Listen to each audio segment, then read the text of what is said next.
Wait, in part 1 we discussed the 2014 bill, published paper, its consequences and the social status of women in Mizoram. Please do not take it otherwise or think that we wanted to demean Mizoram, its people, its identity. We genuinely respect the state, its culture and its communities. Now we are proceeding with part 2 where we discuss the bill passed in 2026. Once again, our intention is not to hurt anyone's sentiments or disrespect Mizoram in any way. Please do not think we are here to demean the identity of Mizoram. We are not. If in any way any male, female or person or if any gender feel hurt by words, it would be completely unintentional and we sincerely apologize in advance. What if I told you that one of the Mizoram most important family law is going significant changes, from the definition of marriage to divorce procedures to inheritance to the traditional practice of mual. The Mizo Marriage and Inheritance of Property Amendment Bill 2026 proposes several important reforms that could affect thousands of Mizo families. In today's video, we will explain these proposed amendments in simple language like we did in first part and what has changed and why these changes matter. Let's start. Welcome to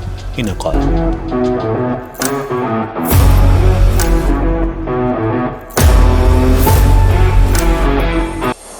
Before we proceed, I need you few seconds. I built an AI travel agent unlike ChatGPT or Gemini. This one actually works for travelers. It creates your full trip plan with device itinerary, break down your budget, compares flight prices and lets you download, share, get your plan on email as PDF. You can add your friends, create a squad, vote on destination and chat about the trip together. And when you are done, split the cost automatically. You can also plan your everyday on ddtro.com. And on Driftboard, connect with fellow travelers, find travel partners and share your experiences. Travel calendar, trip analytics and a lot more. Go, give it a try. driftitro.com.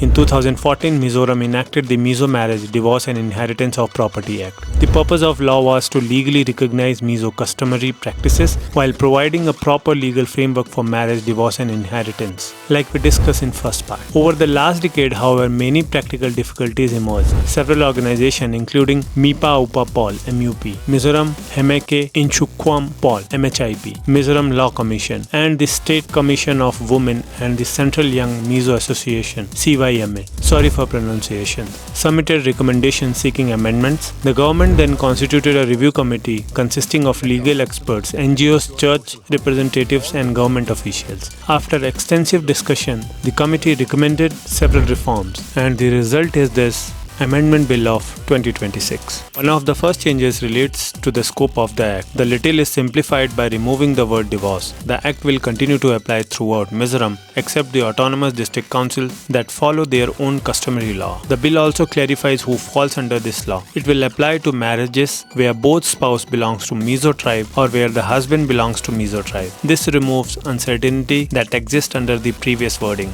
Several important legal terms are being redefined. The first is acquired property. The bill now clearly states that acquired property includes any property owned by the husband and wife during the marriage, regardless of whose name appears on the ownership document. This is an important clarification. Ownership is linked to when and how the property was acquired, not simply whose name is registered. The bill also introduces several new customary definitions. One is indang, referring to a legally married man who has established an independent household separate from his parents. Another is inherited property, meaning property received from an ancestors or relatives according to law. The bill also formally defines Kwang Sula Mak, a traditional expression describing a situation where a husband divorces his wife and marries another woman almost immediately. For the first time, this customary law terms receive statutory recognition. Another new definition is Ma or Mak, referring to a wife divorced by her husband. The definition of marriage is also updated. Marriage is now expressly defined as lawful union between one adult man and one adult woman, solemnized according to the procedures laid down in the Act. The bill now describes the complete customary marriage processes in detail. It begins with the proposal through a palai. If the woman's family accepts after obtaining her consent, the amount of mual is fixed. The groom then pays the agreed amount. The bride leaves her family under customary escort. Finally, a licensed officer solemnizes the marriage. Only after completing these steps does the marriage become legally complete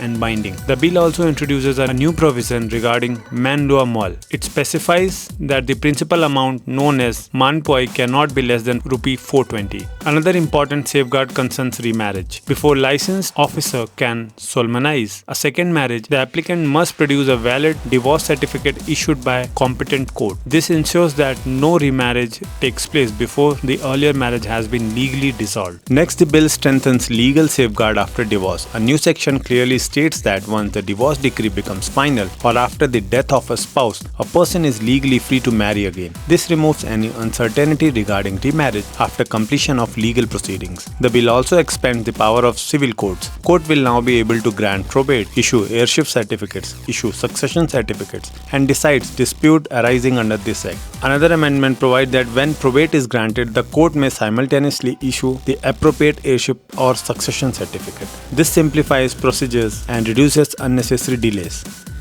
The bill also proposes change regarding property distribution. Under Section 25, the surviving spouse may receive a share of acquired property up to 50%. Several explanatory notes contained in earlier provisions are removed to simplify interpretation. The bill also omits certain outdated provisions, including Section 18 and 30. Another noteworthy amendment removes the word marriage price from the legislation. Throughout the Act, it is replaced with the traditional Mizo expression mual. This change reflects respect for Mizo customary terminology while giving it a formal legal recognition. Schedule 2 is also amendment regarding the payment known as mual, clarifying that it is payable to mother only where the parents were never married or have divorced. And the most important part, the 2026 amendment does not simply say women marrying outside lose ST status. Instead, it changes the scope of Mizo Marriage and Inheritance of Property Act so that a Mizo woman who marries a non-Mizo man is no longer covered by the Act or the Mizo customary law, while a Mizo man who marries a non-Mizo woman continues to be covered. And this difference is the center of the current legal challenge. Supporters of the amendment, including statements made during the assembly debates, have said that Mizo women marrying non-Mizo